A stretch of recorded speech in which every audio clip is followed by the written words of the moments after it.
How's it going, everybody? Josh Armijo here. I hope everybody's doing good and well and stuff.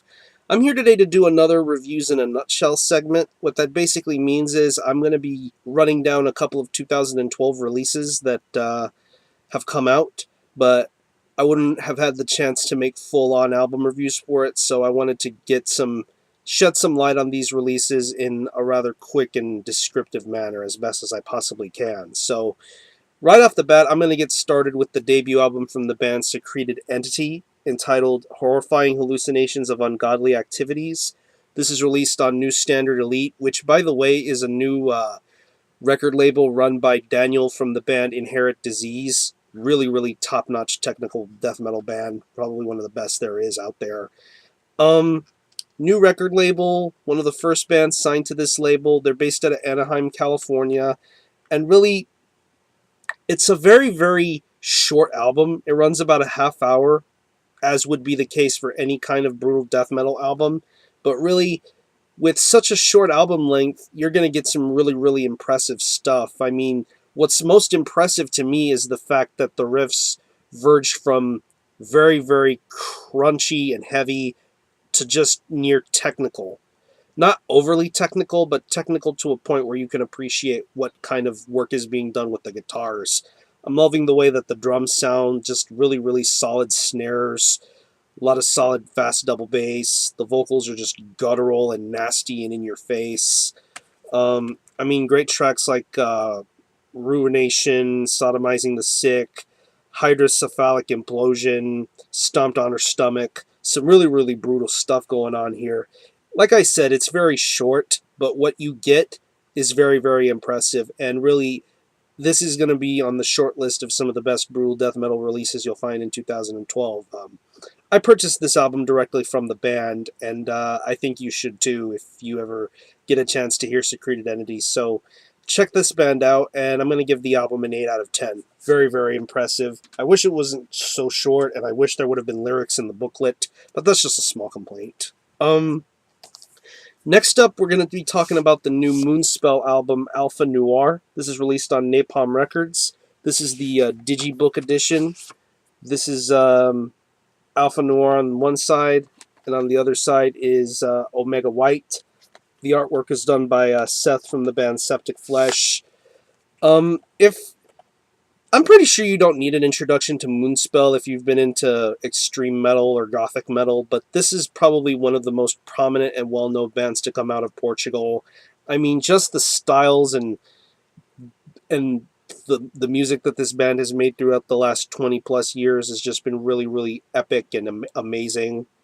Really, really solid stuff.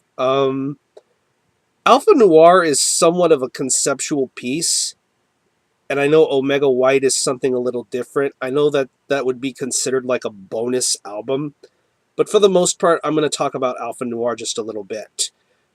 To me, the best part of Alpha Noir is Fernando's vocals. Fernando really just has that charisma. He has that charisma in his vocals just when he hits those really bellowing style of growls, very, very understandable.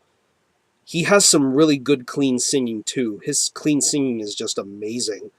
I know it's not shown off as much as it would have as I thought it would have been, but really Fernando really does make this album special in a way. And I really enjoy his vocals. And as far as the music is concerned, I think the music is very, very solid. Really solid guitar work. I love the way the drums sound, the atmosphere with the keyboards and everything. Um, Compared to Night Eternal, I wouldn't say this is a better album, but I do think this is very, very unique and enjoyable for what it is. Um, if you're a Moonspell fan, you might like it. If not, I would simply stick with the classics. I know this album's been getting a little bit of mixed reactions from some people. I know some people like it. I know some people really, really detest it. But to me, I think it's enjoyable. It's a very enjoyable Moonspell album. I just wouldn't say it's their absolute finest album. I wouldn't say it's their best, but it's pretty damn good in my opinion. So as far as the score is concerned, I'm going to give this also an 8 out of 10. Very, very solid.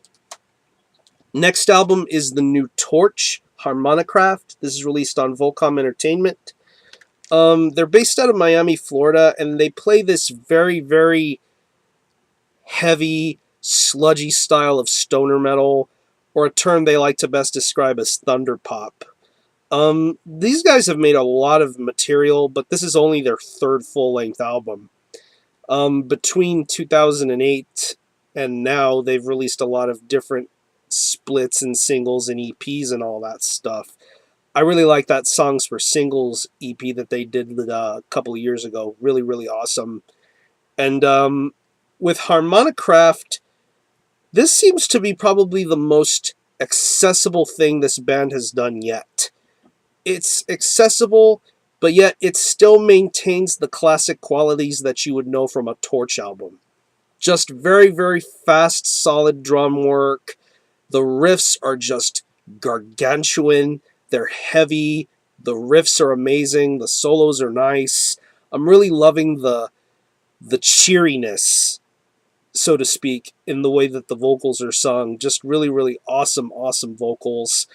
Yeah, but like I said, this is probably the most accessible album this band has done yet. Could I say it's their best work yet? Maybe. But I think it's very, very, very solid. I love this music. It's very, very entertaining. It's very catchy. And honestly, if you're new to Torche, feel free to give this a shot. Also, check out some of their older material. It's really, really awesome. This is a damn awesome band. And I don't care what anybody says. This album art is fucking fantastic. It is gorgeous. Awesome, awesome, awesome artwork. I don't care what anybody says. And as far as the score is concerned, I'm going to give it an 8.5 out of 10. Awesome album from Torche, and looking forward to seeing if they continue this kind of direction. It's really, really awesome. And the last album in this Reviews in a Nutshell segment is the new album from the band Emptiness, entitled Error. This is released on Dark Descent Records. If you're not too familiar with them, they're based out of Brussels, Belgium, and the best way to describe the sound of this band would be a very, very experimental, almost progressive style of black and death metal. Very, very, very experimental. If I'm not mistaken, 2 out of the 4 band members are involved with a very prominent black metal band from Belgium known as Enthroned.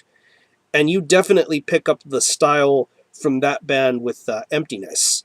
And really, you're going to get some absolutely mind-boggling stuff. I mean, just the way the vocals are, I'm just loving the fear and despair in the vocals. I'm loving the way the guitar sounds. The guitar riffs are just absolutely heavy, technical at times, very, very well constructed. This is a very well constructed album. Very, very unique. And that's the best kind of label I can put for this kind of album. It is very, very unique. Just in the way the music is, the way the lyrics are, just the whole atmosphere of this album. It's just very, very unique. It's dark, it's foreboding, it's just heavy. And I really, really like it. I like it a lot, actually. If I had to give it a score, I would probably verge between an 8.5 to an 8.75 out of 10 for this one. Very, very unique stuff. Probably the most unique thing I've heard in 2012, to be perfectly honest. So yeah, those are all the releases. Let me know if you've heard any of these, if you like them, or if you didn't think they were so good, or whatever. Let me know. So yeah, I'm going to conclude this video. Thanks all for watching. Thanks for checking out my channel, and until the next time, Armijo out.